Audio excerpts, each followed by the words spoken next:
جو چیز کاغذات میں معاہدے میں ہے وہ چیز وہ سامنے نہیں کہتے. جو توقعات تھی امارت اسلامی سے وہ بالکل نہیں پوری ہوئی. آپ پیسے IMF سے مانگتے ہیں, امداد امریکہ کی لیتے ہیں, راشن تک کے پیسے نہیں ہیں, لالے پڑے ہوئے ہیں, اور آپ کہہ رہے ہیں کہ ہم ایک ایسی چیز قائم کریں جس سے مغربی دنیا چھوڑیں, اسلامی دنیا بھی آپ کو اس میں سپورٹ نہیں کرتی.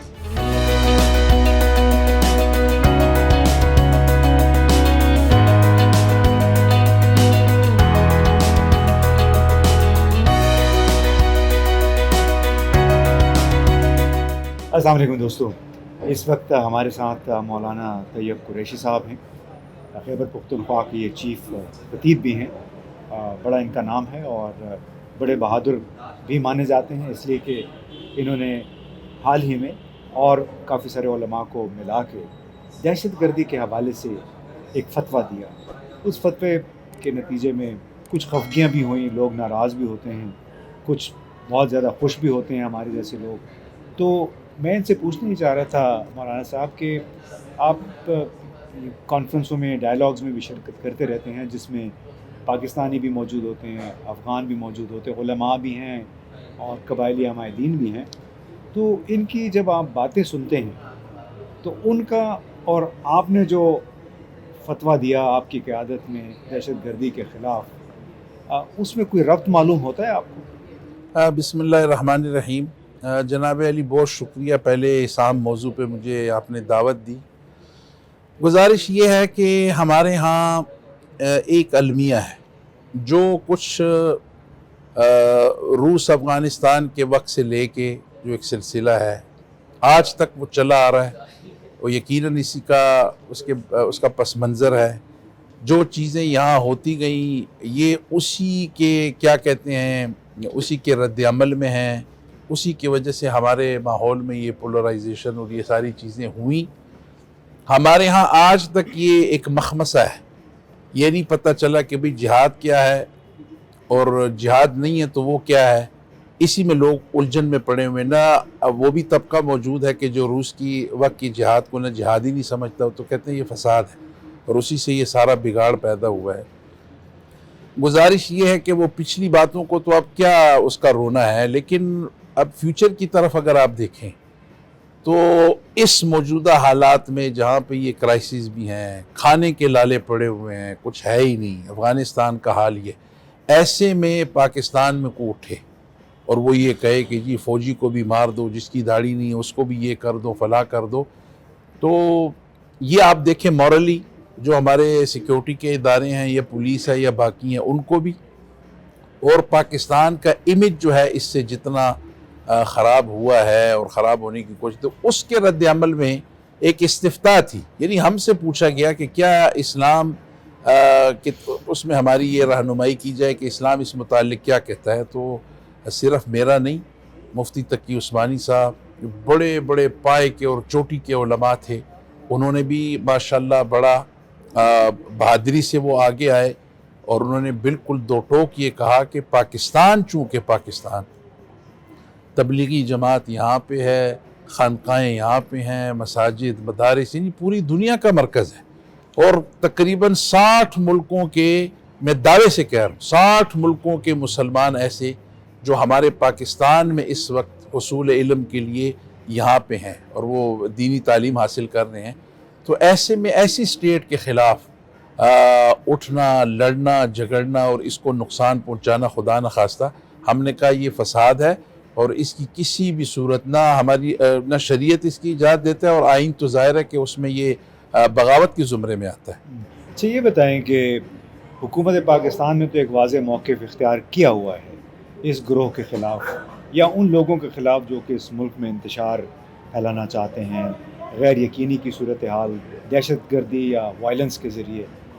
افغان طالبان کیا آپ اس حوالے سے آپ سمجھتے ہیں اپنی ذمہ داری پوری کر رہے ہیں؟ کیونکہ انہوں نے ان کا امریکہ کے ساتھ جو معاہدہ ہوا دوحہ میں, امن معاہدہ, اس میں باقاعدہ انہوں نے یہ یقین دہانی کروائی تھی کہ ان کا ملک, ان کی سرزمین کسی بھی ایسے گروہ کو استعمال نہیں کرنے دی جائے گی جو کہ دوسرے ملکوں میں تخریب کاری کا, دہشت گردی کا ذریعہ بن رہا ہو. دیکھیں جی یہ بڑا انفارچونیٹ ہے, لیکن یہ حقیقت ہے کہ جو چیز کاغذات میں معاہدے میں ہے وہ چیز وہ سامنے نہیں کہتے. تو جو آف دی ریکارڈ چیزیں یا آف دی ریکارڈ نہیں، جو کم از کم انہیں بند کمرے کی جو چیزیں ہیں، اور یقیناً وہ چیزیں تو اس میں دعا معاہدہ سامنے آ بھی چکا ہوا ہے، لیکن میرا خیال ہے کہ ان کی عوام وہ پورے اس بات سے اویئر نہیں کہ یہ ہمارے رولر یا حکمران جو ہیں انہوں نے کیا کیا ہے. اگر آپ دوحہ ایگریمنٹ دیکھیں تو اس میں تو تصور بھی نہیں کیا جا سکتا کہ بھئی ٹی ٹی پی وہاں پہ موجود ہو یا ان کے لوگ وہاں پہ ہو اور وہاں سے وہ کچھ کر رہے ہیں پاکستان کے خلاف یا پاکستانی سرزمین کے خلاف.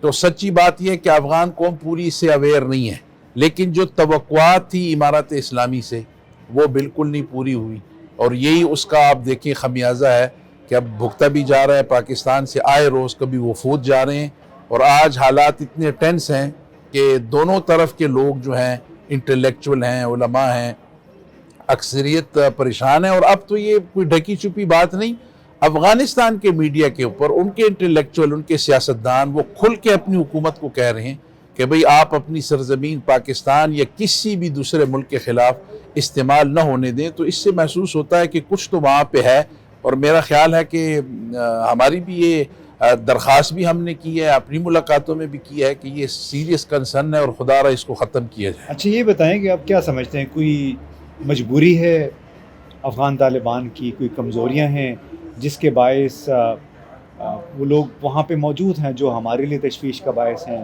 چین کے لیے، وسطی ایشیائی ریاستوں کے لیے باعث تشویش ہیں؟ دیکھیں مجبوری تو شاید زیادہ تر یہ ہے کہ افغان یا مسلمانوں کا یا پشتونوں کا اپنے کلچر اور ان کی روایات، وہ یہ کہتے ہیں کہ جب ہمارے اوپر وقت تھا تو ان لوگوں نے ہماری بڑی مدد کی، ہمارے ٹھکانہ دیا، رہن سہن کے لیے دیا. آج یہ لوگ اگر ادھر ہیں، جیسے آپ کو یاد ہے پہلے طالبان کے دور میں بھی وہ اسامہ بن لادن، اور اس پہ یہی کنفیوژن تھی کہ وہ ہمارا مہمان ہے اور ہم اس کو ہینڈ اوور نہیں کریں گے.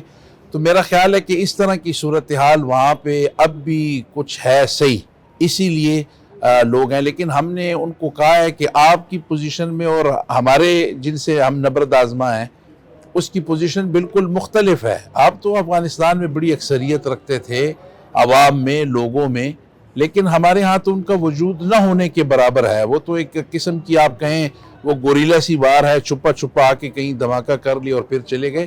اور نہ ہمارے پاکستان میں اس طرح کی عوامی تائید ٹی ٹی پی کو حاصل ہے جیسے آپ کو افغانستان میں حاصل تھی. تو اتنی بات تو سچ ہے کہ کچھ نہ کچھ ہمدردیاں ہیں، تو یہ سب کچھ چیزیں سامنے آ رہی ہیں. تو یہ بتائیں کہ آپ نے بہت سارے ڈائلاگز میں، سیمیناروں میں شرکت کی ہے اسی موضوع پہ.